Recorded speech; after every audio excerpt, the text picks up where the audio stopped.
और इसी बीच सीमा हैदर मामले से जुड़ी हुई बड़ी खबर है। यूपी एटीएस की रडार पर सीमा हैदर का तीसरा मोबाइल का डेटा जल्द रिकवर करने की कोशिश हो रही है। तीसरे मोबाइल को लेकर जवाब नहीं दे पा रही है सीमा। मोबाइल को लेकर बार बार स्टेटमेंट बदल रही है सीमा। तो देखिए, यूपी एटीएस पिछले 3 दिन से सीमा हैदर से लगातार पूछताछ कर रही है और यही वजह है कि शक और भी ज्यादा बढ़ते जा रहा है, क्योंकि सीमा के पास से कई मोबाइल फोन मिले हैं। 3 मोबाइल फोन साबुत मिले हैं, 1 मोबाइल फोन टूटा फूटा मिला हुआ है। जो मोबाइल फोन है उनका डेटा डिलीट किया गया है, तो वो डेटा रिकवर करने की कोशिश हो रही है। दरअसल जो सीमा है वो बार बार अपना स्टेटमेंट बदल रही है। मोबाइल फोन को लेकर ठीक से जानकारी सीमा नहीं दे रही और यही वजह है कि अब शक की सुई गहराते जा रही है और यही वजह है कि और भी ज्यादा सवालों का सामना सीमा को करना पड़ रहा है। सीमा हैदर मामले से जुड़ी हुई बड़ी खबर है।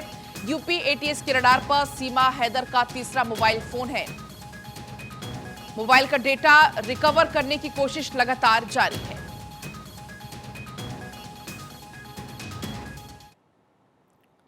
सीमा हैदर से एटीएस की पूछताछ का सिलसिला लगातार जारी है। 17 और 18 जुलाई दोनों दिन सीमा से पूछताछ हुई। एटीएस ने अब तक सीमा से करीब 22 सवाल पूछे हैं। ज्यादातर सवालों पर सीमा का एक ही जवाब है कि वो सचिन से प्यार करती है। हालांकि यूपी के STG law and order Prashant Kumar का भी यही कहना है कि अभी सीमा से पूछताछ चल रही है और पूछताछ पूरी होने के बाद सच्चाई सामने आएगी। इस रिपोर्ट में आप देखिए।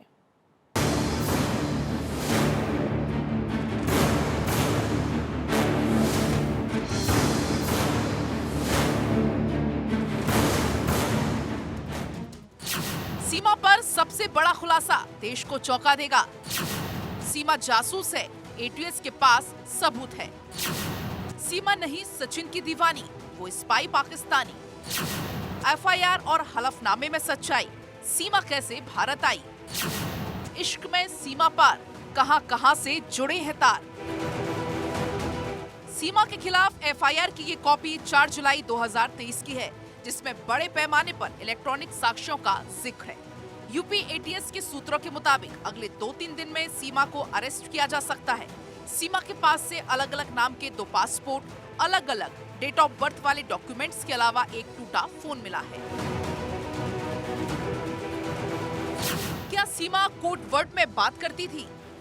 हिंदू रीति रिवाजों के बारे में कैसे पता है? इतनी शुद्ध हिंदी कैसे बोलती है सीमा? सेना के अधिकारियों को फेसबुक पर रिक्वेस्ट क्यों भेजी? सीमा के पास खुद का एक्टिव फोन था, लेकिन वो पाकिस्तान से सचिन को कॉल किसी अनजान व्यक्ति के हॉटस्पॉट से करती थी। सचिन के पास भी एक टूटा फोन मिला है।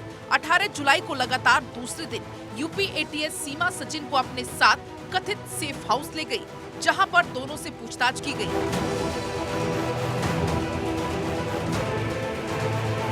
यूपी एटीएस को सीमा हैदर के पास से 4 मोबाइल फोन चालू हालत में मिले और एक टूटा फोन बरामद हुआ है।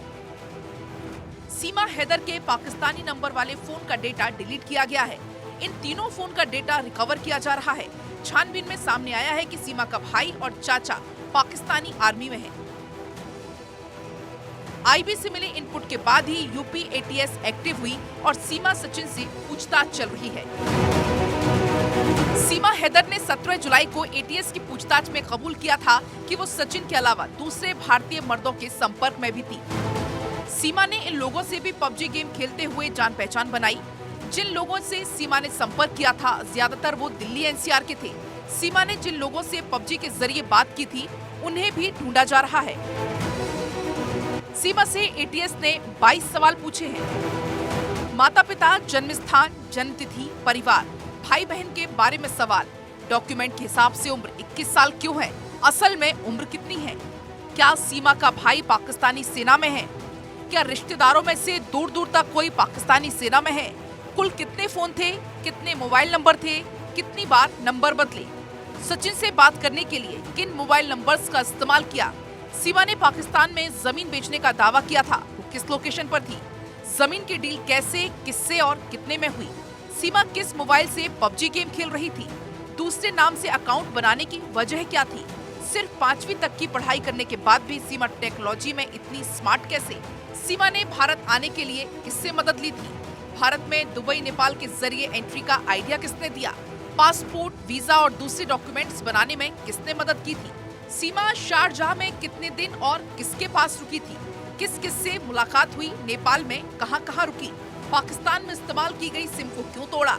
सचिन से बात करने के लिए किस हॉटस्पॉट का इस्तेमाल किया? दूसरे के हॉटस्पॉट का इस्तेमाल कर कॉल क्यों करती थी? क्या बॉर्डर पर किसी ने रोकने की कोशिश नहीं की? नेपाल से भारत में एंट्री करने के पहले क्या बोलना है, इसकी जानकारी किसने दी थी? सीमा ने नेपाल से भारत के किस जिले में एंट्री की थी? क्या सीमा सिर्फ सचिन से प्यार के लिए ही भारत आई थी या कोई और कारण है? सीमा ने सचिन के प्यार को इतने जल्दी और आसानी से कैसे मान लिया? अवैध रूप से भारत में घुसने के बाद भी सीमा इतनी सहज कैसे है? सीमा से सवाल चाहे जितने पूछे जा रहे हों, लेकिन ज्यादातर सवालों का जवाब उसका यही है कि वो सचिन से प्यार करती है और इसलिए भारत आई है। यूपी एटीएस सीमा हैदर मामले में जांच करने के लिए एक टीम नेपाल भेज रही है। इसके अलावा एक टीम को दुबई के शारजाह एयरपोर्ट के इमिग्रेशन डिपार्टमेंट से जानकारी लेने के लिए लगाया जाएगा। सीमा का पाकिस्तान से भारत पहुंचने का रूट दुबई और नेपाल के रास्ते ही था।